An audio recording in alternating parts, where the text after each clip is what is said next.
हम जब तक जाते हैं तो आरोपी अपने घर में पूरे मकान में ताला लगा करके सिर्फ मेन गेट खोल करके भाग जाते हैं। हाँ जी, अमिताभ ठाकुर ने मेरी बात उठाई है और उन्होंने मेरी मामले को संगीनता से भी लिया है। और हम सर गंगाजल खा के कसम खा करके कहता हूँ कि बीजेपी को वोट नहीं दूंगा। पर उल्टी एफआईआर दर्ज की गई है 9 लोगों के खिलाफ कि हमने उनके साथ मारपीट की। मीडिया वाले क्या कहते हैं? मोमदन अगर है तो उठ जाएगा मुद्दा, अगर नहीं है तो भैया आप बैठे रहिए अपने घर पे। अगर आरोपी हिंदू है तो मुद्दा नहीं उठेगा? नहीं उठेगा सर, बिल्कुल भी। क्या लड़की को गेट खोल करके बुलाया था या दीवार कूद करके लड़की गई थी उसके घर पे, जो कि घर पे 8 लोग मौजूद हैं, तो उनके बीच में एक लड़की कैसे फांसी लगा लेती है? मेरे को पुलिस से ये सवाल चाहिए। यूपी में कानून व्यवस्था की क्या हालत है, आप इसका अंदाज़ा लगा दीजिए। एक ब्राह्मण फैमिली से युवा मेरे साथ हैं और इनका कहना है, एक एफआईआर की कॉपी भी है, मैंने देखी है। इनका कहना है कि एक ब्राह्मण फैमिली की, ये ब्राह्मण परिवार से हैं, इनकी बहन की हत्या कर दी गई, जबकि पुलिस कह रही है, अखबार की जो रिपोर्ट है कि प्रेम प्रसंग में उन्होंने सुसाइड किया है। एक आरोपी जो कि नाबालिग है उसकी गिरफ्तारी हुई है। इनका कहना है कि वो बालिग है और पुलिस बचाने की कोशिश कर रही है। क्या आरोप है आपका? सर मेरी बहन थी, 15 साल 7 महीने उसकी उम्र थी और 12 तारीख का रक्षाबंधन था। रक्षाबंधन के होते उसकी माताजी और भाई अपने मायके गए थे, जो कि 13 तारीख को सुबह 4 बजे वह चारा डालने गई थी अपने घेर में पशुओं को। उसे वहाँ से अगवा कर लिया गया। अगवा करके उसके साथ सामूहिक दुष्कर्म किया, उसके साथ बिजली के शॉट लगाए और मार करके अपने ही घर में एक बिजली के तार पे टांग दिया।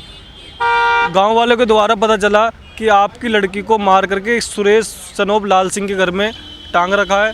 हम जब तक जाते हैं तो आरोपी अपने घर में पूरे मकान में ताला लगा करके सिर्फ मेन गेट खोल करके भाग जाते हैं और हम आरोपियों का वीडियो बना करके देते हैं कि आरोपी एक मेरठ हॉस्पिटल में बैठा हुआ है, जो कि संजय बालियान जी पुलिस के काला अधिकारी है, उनको बना करके देते हैं, तो भी कोई उस पर कोई कार्रवाई नहीं की जाती। जो आरोपी गिरफ्तार है, जो जिसको पुलिस नाबालिग बता रही है, वो उसी परिवार से है? सर सीधा सीधा ये है कि पूरे घर में 2 लेडीज़ 4 जेंट्स और 8 बच्चे मौजूद होते हैं, जो कि उन्होंने खुद माना है कि हम घर पे मौजूद थे।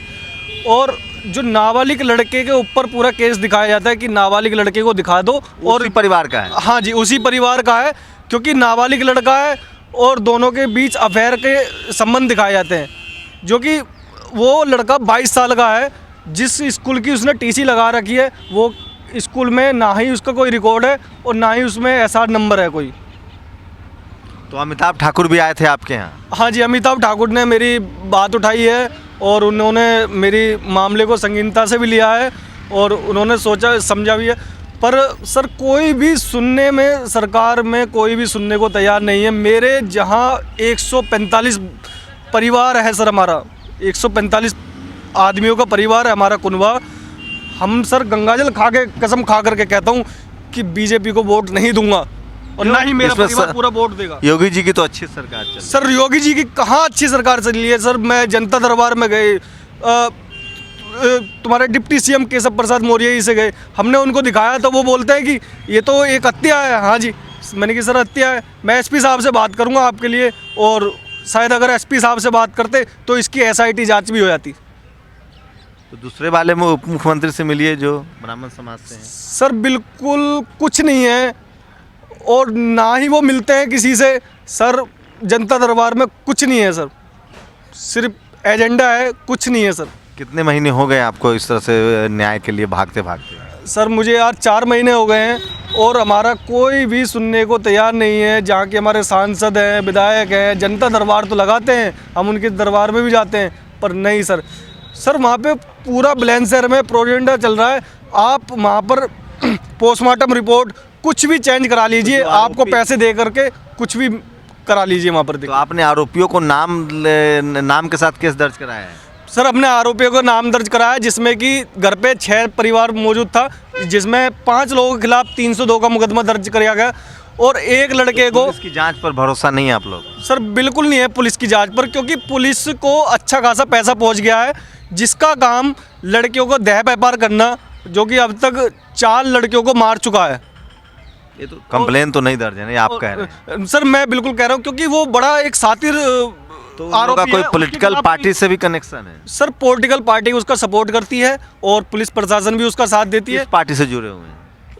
सर मेरा परिवार तो पूरा बीजेपी से था।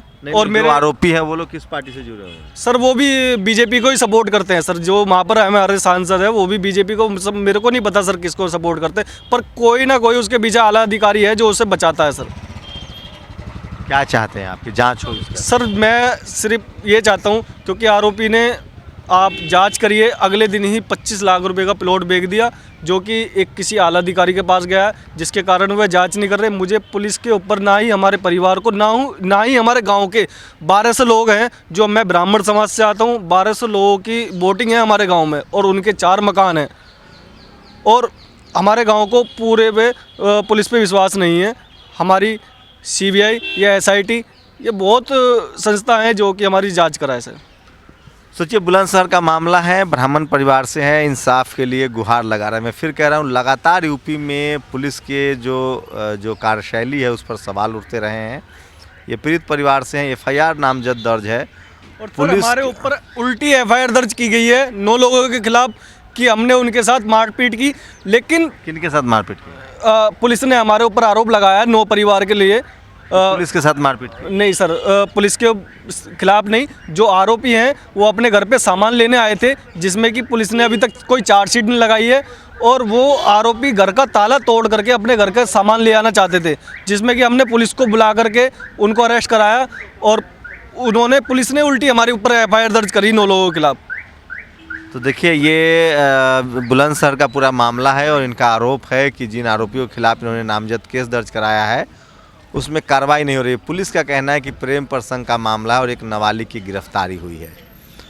अमिताभ ठाकुर ने भी इसमें अपना इन्वॉल्वमेंट किया था, जो कि अब सोशल एक्टिविस्ट है। मीडिया भी कोई नहीं सुन रहा है? नहीं सर, 50 लोगों के कॉन्टैक्ट तो मेरे फ़ोन में है सर, मैं सभी को भेज चुका हूँ, कोई भी सुनने को तैयार नहीं है। हाँ, पूछते हैं कि मोहम्मदन तो नहीं है भैया।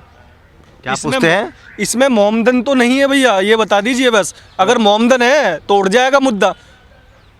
मीडिया वाले क्या कहते हैं? मोहम्मदन अगर है तो उड़ जाएगा मुद्दा, अगर नहीं है तो भैया आप बैठे रहिए अपने घर पे। आरोपी हिंदू है तो मुद्दा नहीं उठेगा? नहीं उठेगा सर, बिल्कुल भी।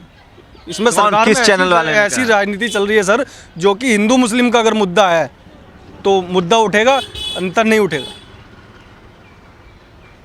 सोचिए, ये कह रहे हैं कि अगर आरोपी मुस्लिम होता तो मुद्दा उठता। मीडिया वाले इनसे जब मीडिया वालों के पास गए हैं तो मीडिया वालों ने कहा है कि अगर आरोपी मुस्लिम होता तो मुद्दा उठता। आप लोग समझिए कि देश में मीडिया की हालत क्या हो गई है। पुलिस पर संगीन आरोप लगा रहे हैं। अखबार की मैंने कटिंग पढ़ी है, उसमें साफ साफ लिखा है, पुलिस का कहना है कि ये प्रेम प्रसंग का मामला है। एक आरोपी, नाबालिग आरोपी को गिरफ्तार किया गया है। जो पीड़ित परिवार है उनका कहना है कि उनकी बहन की हत्या हुई है। सर मेरा मानना ये है, घर पे 8 लोग मौजूद हैं और उनकी पुलिस का बयान आता है कि लड़की ने उसके घर पे जाकर के आत्महत्या की। क्या लड़की को गेट खोल करके बुलाया था या दीवार कूद करके लड़की गई थी उसके घर पे? जो कि घर पे 8 लोग मौजूद हैं, तो उनके बीच में एक लड़की कैसे फांसी लगा लेती है? मेरे को पुलिस से ये सवाल चाहिए। तो ये पीड़ित परिवार है, न्याय की गुहार लगा रहे हैं। हम लोग की लगातार कोशिश होती है कि तमाम पीड़ित परिवार के साथ खड़ा हुआ जाए। आप अंदाज़ा लगा सकते हैं जब इस देश में, यूपी में क्या स्थिति है कानून व्यवस्था की, कि एक ब्राह्मण फैमिली को भी न्याय के लिए भटकना पड़ रहा है। तो आप समझ सकते हैं कि जो लोग जाति के आधार पर शोषित वंचित हैं, SC ST OBC माइनॉरिटी के लोग हैं, उनको कितना ज़्यादा मुश्किलों का सामना करना पड़ता होगा। आप लोग अपनी प्रतिक्रिया जोड़ दीजिए। कैमरा आशीष के साथ शंभू कुमार सिंह, नेशनल दस्तक, दिल्ली। नेशनल दस्तक की आपसे गुजारिश है कि अगर इसको बचाना चाहते हैं तो नेशनल दस्तक को सब्सक्राइब करने के लिए रेड कलर के सब्सक्राइब बटन को दबाएं, फिर बेल आइकन की घंटी दबाएं। नेशनल दस्तक को बचाने के लिए बहुत जरूरी है कि हर खबर को शेयर करें, लाइक करें, कमेंट जरूर करें।